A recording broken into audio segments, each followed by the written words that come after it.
The title itself translates to "What is Happiness?", which is honestly rather appropriate. After all, we're talking about an anime studio that makes an awful lot of anime fans happy. Welcome everyone to the first installment of Finding Kyoto Animation. Today we'll be taking a look at the studio's beginnings and their first major piece of work, Shiawasette Naani.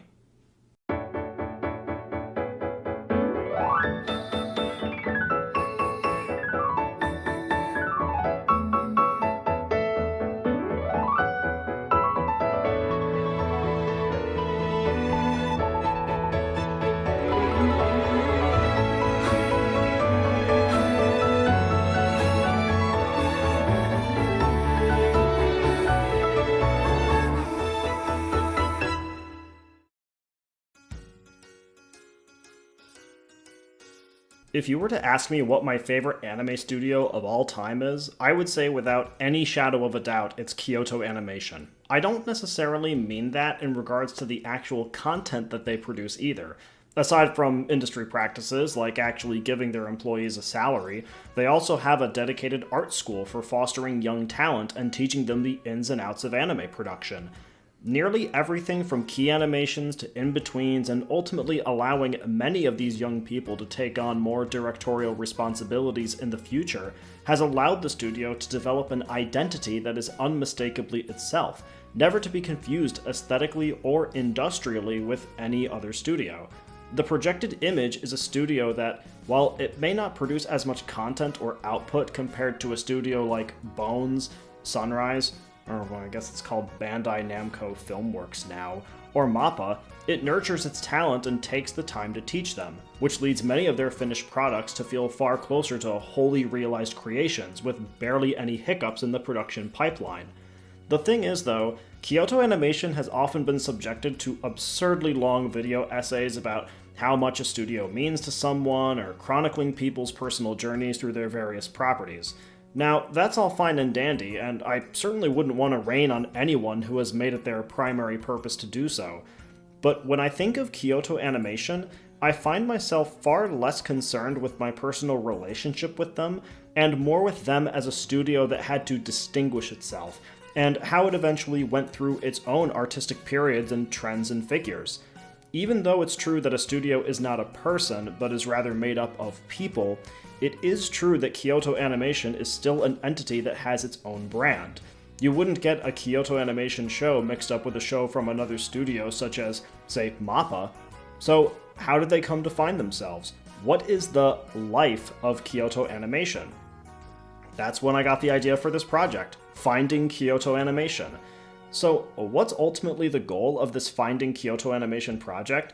Namely, through examination of just about everything that Kyoto Animation has made throughout their history, there are a few overarching questions that I'll be trying to address.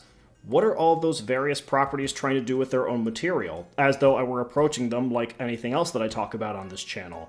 How do they ultimately fit in with the image that we have of Kyoto Animation? And what can we glean from the studio based on what they're producing at a given time, or within a span of time instead? To put it another way, what can Kyoto Animation teach us about themselves as a company through the content that they produce, including who produces it? To be clear though, I'm only going to be concerned with properties that the studio has done either entirely within their studio, or other things that, even if not produced entirely within the studio, involve certain figures that could become important later. So, if you want insight into Kyoto Animation's creative endeavors for something like Inuyasha, well, that's just not what I'm concerned with. That would require watching the entirety of Inuyasha, cataloging every episode that Kyoto Animation worked on, and juxtapose that against the rest of the show. I do have to set a reasonable limit on just how far I'm willing to look as far as this is concerned, and I already intend to rewatch everything within the KyoAni catalog as part of this project. But to begin the story properly, we need to start at the very beginning, and because of that, we need to talk about Kyoto Animation's founding.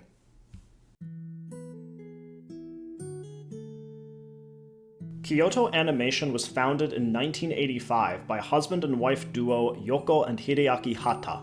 Yoko herself had served previously as a painter at Mushi Productions, working on properties like Princess Knight, before eventually forming Kyoto Animation with her husband. Right off the bat, this is a bit of a different kind of business starting story than what sometimes happens in anime studios. It's not that uncommon for a studio to be formed from members of a former studio, eventually leaving and forming their own new one. Dezaki Osamu, Maruyama Masao, and Kawajiri Yoshiaki all left Mushi Productions in the early 1970s to form Studio Madhouse, which was a case of reading the writing on the wall since Mushi Productions effectively went bankrupt shortly thereafterward, in no small part thanks to Belladonna of Sadness not providing much in the way of financial returns. Then Maruyama decided eventually that he was finished at Madhouse and formed MAPPA in 2011, then left again to form N2 in 2016. Imaishi Hiroyuki and Otsuka Masahiko left Studio Gainax to form Studio Trigger in the early 2010s. Yoshiaki Nishimura left Studio Ghibli to form Studio Ponoc in the mid-2010s. With Kyoto Animation, though, it started not with a large migration of another studio's major production or directorial talents elsewhere, but with a married couple instead, a family.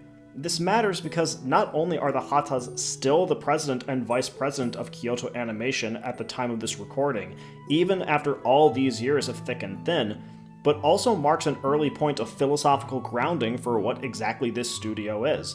I mentioned in the start of this video that Kyoto Animation is well known for nurturing and fostering their talent, and for paying its animators and production staff a salary, and that feels so harmonious with the idea of what a family is, or at least should aspire to be, the idea that it takes care of its members. Now, let's not kid ourselves, Kyoto Animation is still a studio that needs to make money to produce their content, and no company is immune to the reality that the bottom line is going to be the thing that truly decides what is or is not done.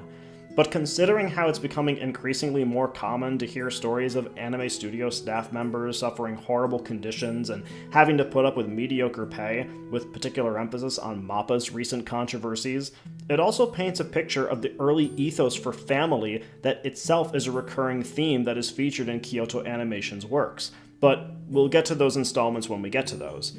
But as far as the studio's origins, how much does family factor into this besides a married president and vice president? More than you would assume, actually.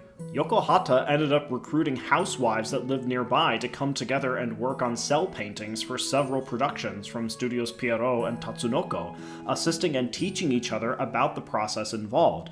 Yoko was the primary decision-maker regarding the anime projects themselves, which was a practice that continues to this day. As a whole, the group's work was getting noticed even as a limited company, and gradually was recognized for the polish and quality of their output. As so often happens in the anime industry, it's a case of everybody helping everybody when needed, and this run of doing smaller contracted work in the 80s and even into some later 90s anime projects went a long way in endearing them to their contemporaries.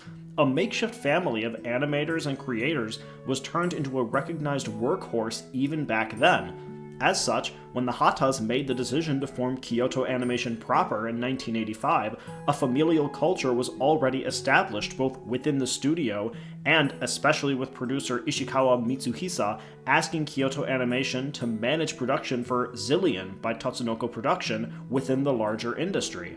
It therefore makes a cosmic kind of sense, even if only coincidentally, that their first serious self-contained animation assignment would likewise be something that offers a more nurturing and friendly take on the world. The fated time finally arrived when Kyoto Animation would get its shot at something more distinct for themselves, though they'd still be involved with another company at this time. Production and publishing company Gakken, the group I mostly associate with that bad anime version of The Secret Garden that I dropped at episode 12.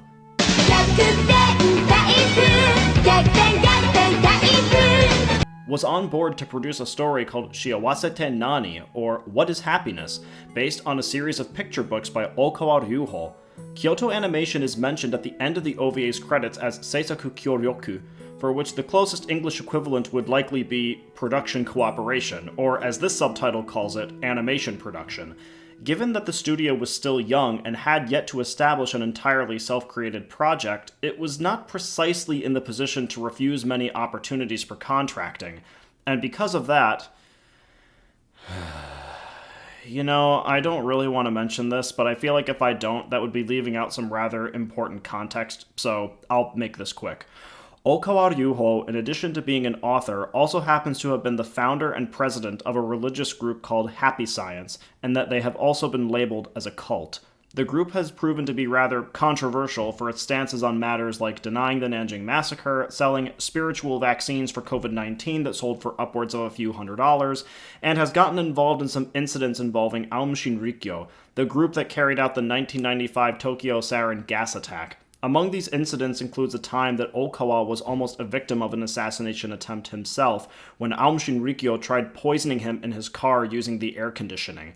Ookawa eventually passed away on March 2nd, 2023 at the age of 66. And that's all I'm going to say for now. So, we have an anime company started by a husband and wife, formed via a group largely comprised of neighborhood housewives, all gradually working together to form one of the more tightly knit groups in the industry, to the point where other larger companies are overtly trusting them to handle some matters in their own projects, being given their first real self-animation direction assignment, and it's in adapting a controversial religious figure's work. To someone else, that sounds crazy. But for Kyoto Animation, to quote M. Bison from the live-action Street Fighter movie, "It was Tuesday." And I mean that literally, because it was Tuesday, July 9th, 1991 that Shiawasette Naani came out. I just wrote that as a cheap little joke. I didn't realize that it... With a title like Shiawasette Naani, it starts out in the only way that it could, with a kid having a horrible day. We've all had bad days, or times where things just seemingly do not go right, especially if you feel like you're noticing a pattern of upset and disappointment, if not dread for the future, all coming in a seemingly never-ending torrent. It's all too easy to find one's mood, if not your outlook on life, taking a sour turn. This kind of jadedness colors Shiawasette Naani's main character, Alto. Having just come off another bad day of school and noticing the only thing waiting for him back home is likely more disappointment, he decides to put that off. As he ventures in another direction, he comes across a little girl in a sailor uniform, with the complete opposite response to his dourness. She's a metaphorical ball of sunshine, happy and without a care or a worry in the world. And in keeping with the adage that opposites attract, Alto gets bizarrely drawn to this little girl. As they begin to talk and Alto finds himself getting pushed and pulled along by the girl's magical abilities,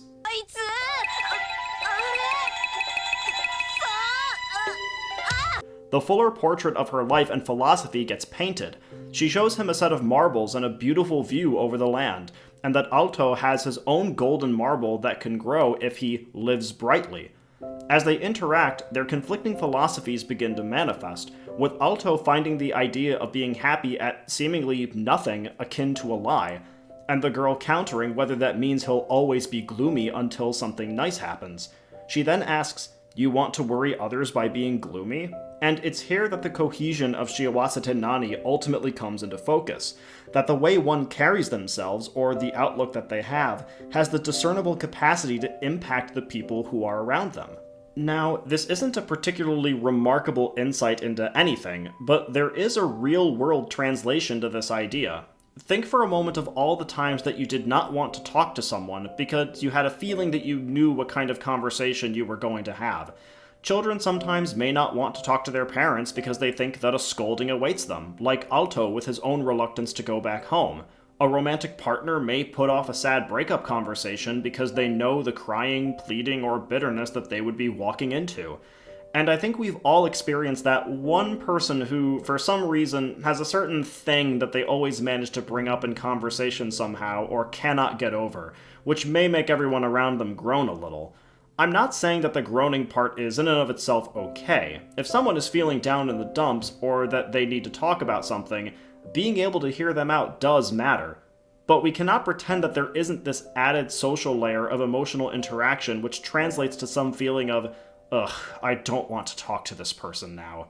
It's one thing if it's a one-time occurrence. Most people, I imagine, can tolerate a sour interaction or two, though Twitter is certainly no place to look for evidence of that. But if it gets to the point where a one-time occurrence becomes more commonplace or becomes the norm, then that negative perception plays a far more active role in your level of engagement with the other person, or even whether you do or do not want to spend any time with them. And thus, the negative feelings that result can lead to an increased isolation, which manifests itself in the special.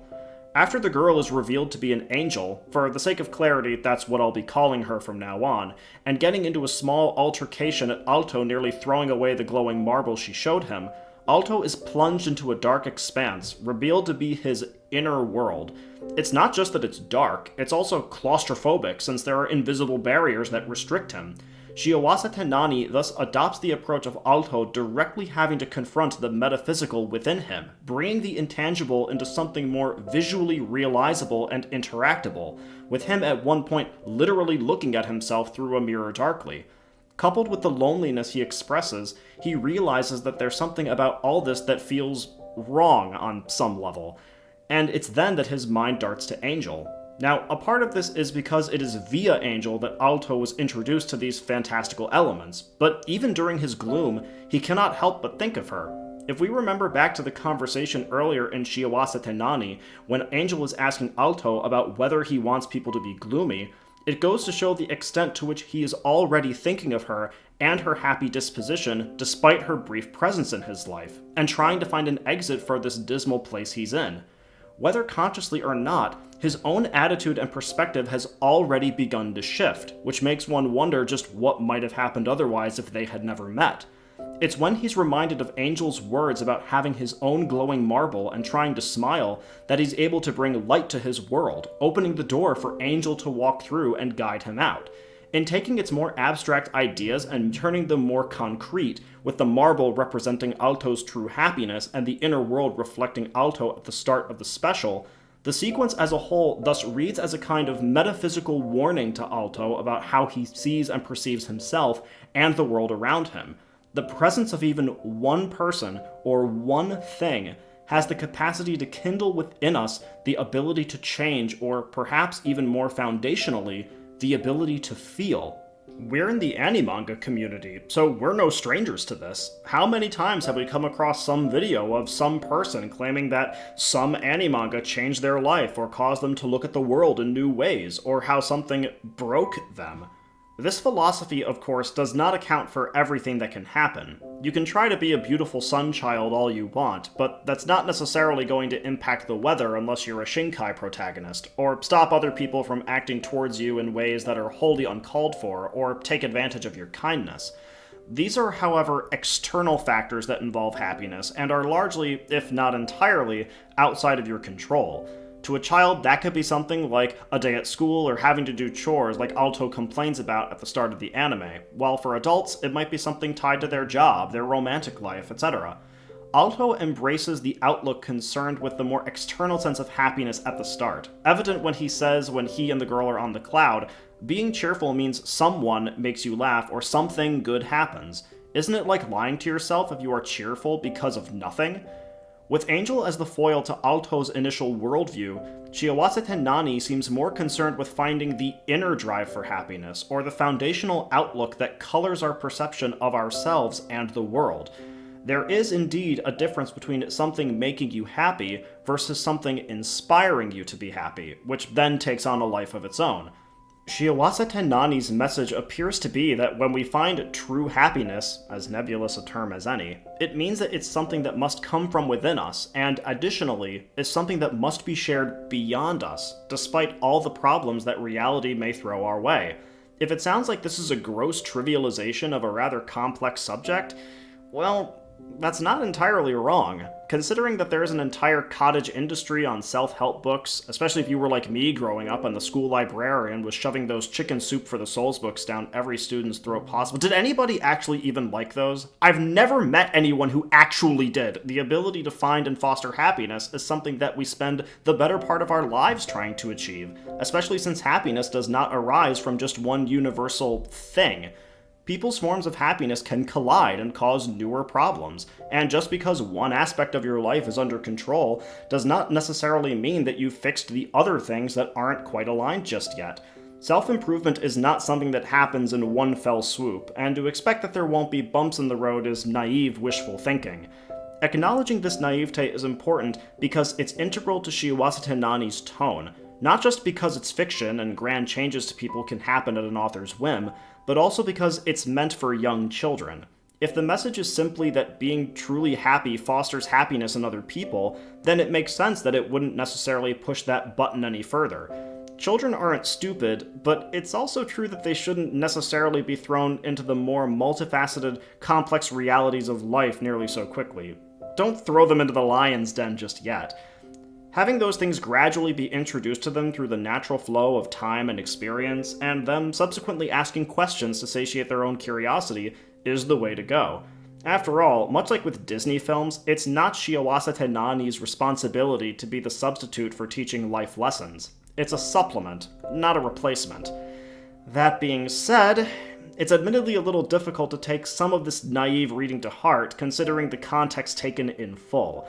If Shiawasette Naani's narrative has any stumbling, it comes in its ending, which tries a little too hard to translate to something a little bit more economical. It doesn't start out that way at first.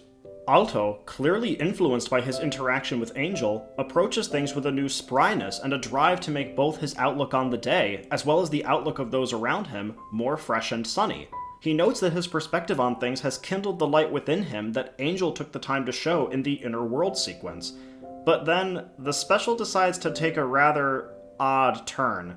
Angel takes the time to mention that because Alto made his mother happy, who made his father happy, that he'll work harder and the company he works at will make more money, thus the father will make more money, and the family can afford more things, and so on and so forth. There's a particular brand of evangelism called the prosperity gospel, or seed faith, where it rhetorically states that one attains prosperity through divine means via the money you continuously donate to a religious organization.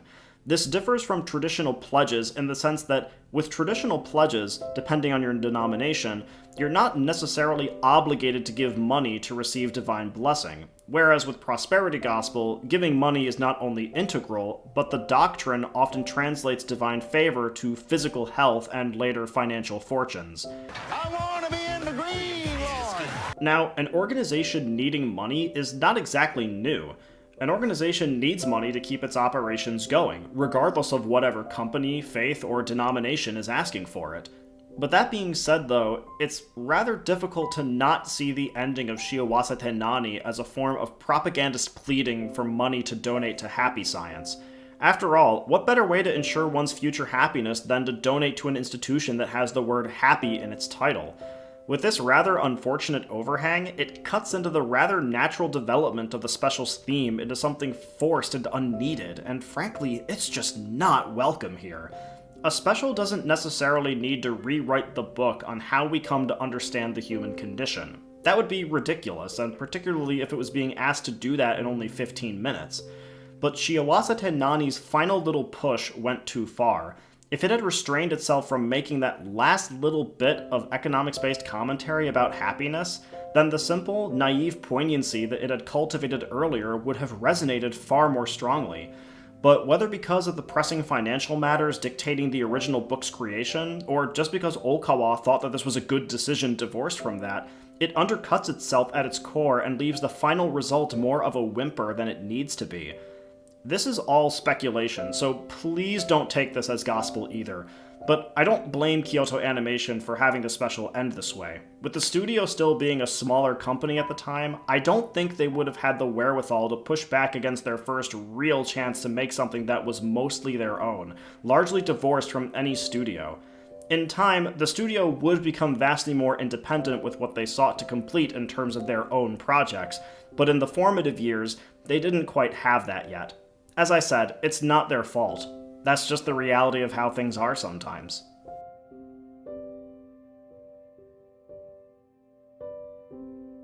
As mentioned before, Kyoto Animation is mentioned at the end of the OVA's credits as Seisaku Kyoryoku, but upon taking a more in-depth look at the staff list for this little movie, there's a very bizarre mix of people who would either end up working at the studio for the long haul, and others who were apparently one-off hires for this project and never returned, sometimes leaving the medium altogether.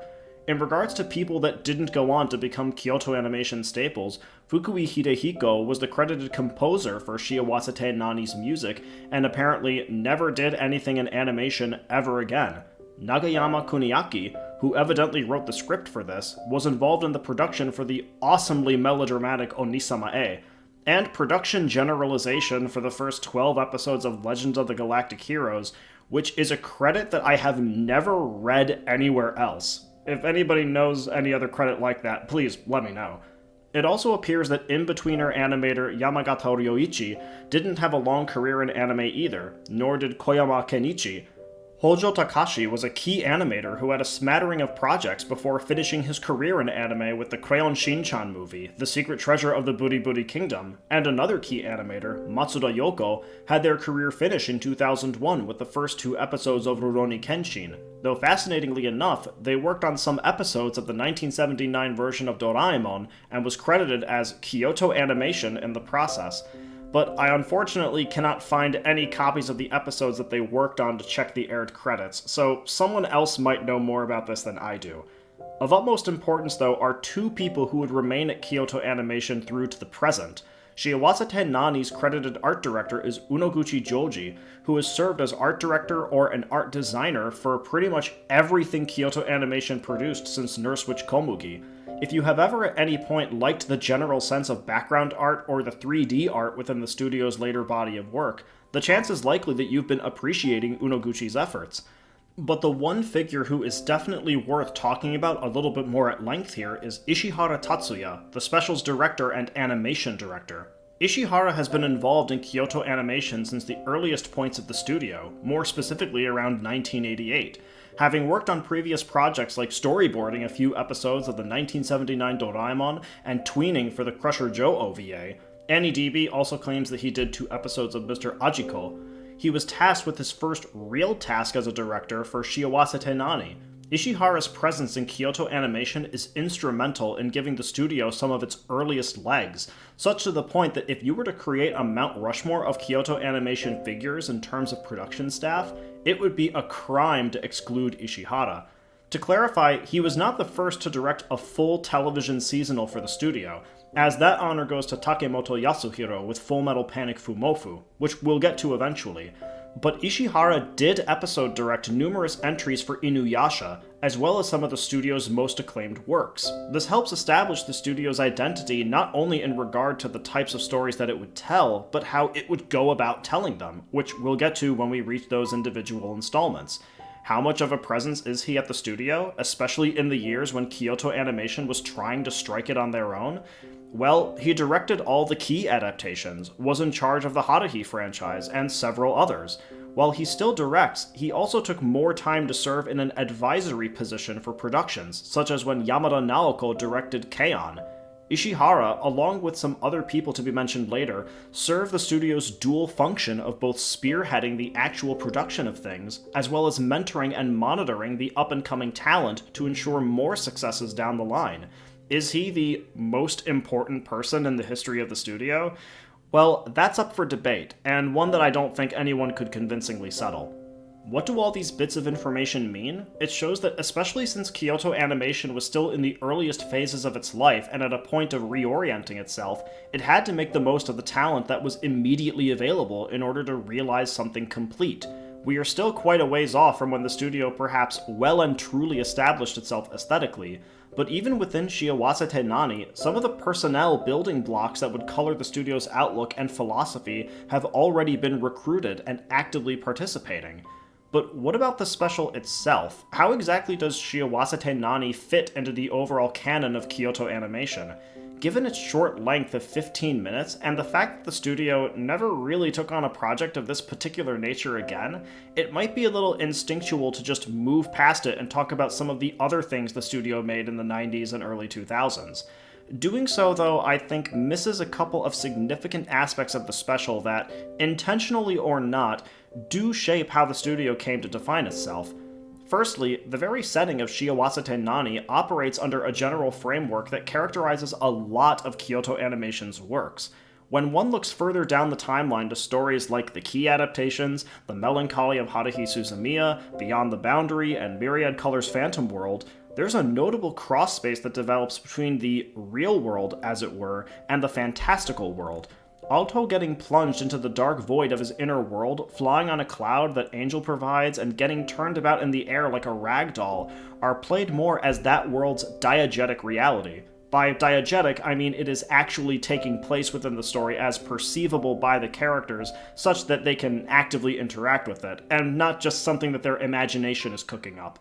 Even works like Love, Chunibyo, and Other Delusions, which use the fantasy element primarily as characters going on flights of fancy because, well, hard to believe, there is no actual Eye of the Wicked Lord or Mjolnir hammer, make their home in this fantasy reality fusion. Kyoto Animation never truly commits to a complete fantasy in any of their work, like an Arslan Senki or even a Slayers, but the presence of fantasy within each of those particular texts is so embedded that they cannot be so cleanly separated. Even the Violet Evergarden TV series has to operate under the assumption that radio doesn't exist yet and that typewriters are still used, but a fully controllable mechanical arm is something that can be done.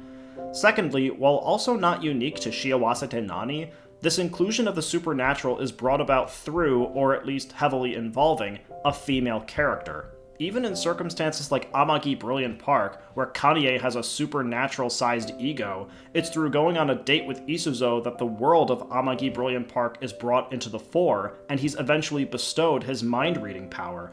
Clannad's penchant for introducing the supernatural is through the girl in the illusionary world, and Nagisa speaking cryptically in the first episode about being taken to another world. Canon 2006 makes it clear that a girl is consistently talking about dreams. Love, Chunibyo, and Other Delusions has Rika's presence in Yuta's life bring back his old history as a fantasy-obsessed Chunibyo. Miss Kobayashi's Dragon Maid brings about its fantasy within reality with Toru's introduction, and then, well, there's Haruhi existing in The Melancholy of Haruhi Suzumiya. Does this hold true for every single Kyoto Animation production that involves the fantasy-reality fusion? Well, certainly not, but it's enough of a presence to notice a clear pattern throughout the canon of the work, for which Shiawasette Naani could be considered the forebearer. There's also a more metatextual perspective that could be glimpsed here. Recall that Kyoto Animation primarily started out as a group of housewives and neighbors coming together, so with that in mind, perhaps it's the logical extension that it would be female characters acting as the metaphorical bridge for the other male characters, and by extension, the viewing audience, that create the presence of fantasy in the everyday. This is admittedly a rather surface-level speculation, so you should absolutely take it with a grain of salt, but I thought it was at least worth something that was worth mentioning. And though the studio was still young, it wasn't quite finished playing in the strange sandbox that it had started to build for itself. Things would gradually get a little bit more ambitious and take on new degrees of intrigue with what they had upcoming. Next time, we take a look at Curse of the One Piece. A special shout out to Kevin Sirugeda, whose chronicling of early Kyoto Animation was vital in helping bring this script together. A special thank you to my patron. And a thank you to everyone who watched. Feel free to leave a comment on what you think of this new series, the special itself, leave a like if it tickles your fancy, donate to my Patreon, or follow my social media accounts. Links provided in the video's description. In the meantime, this has been ZNote of ZNoteTaku. Happy viewing, everyone!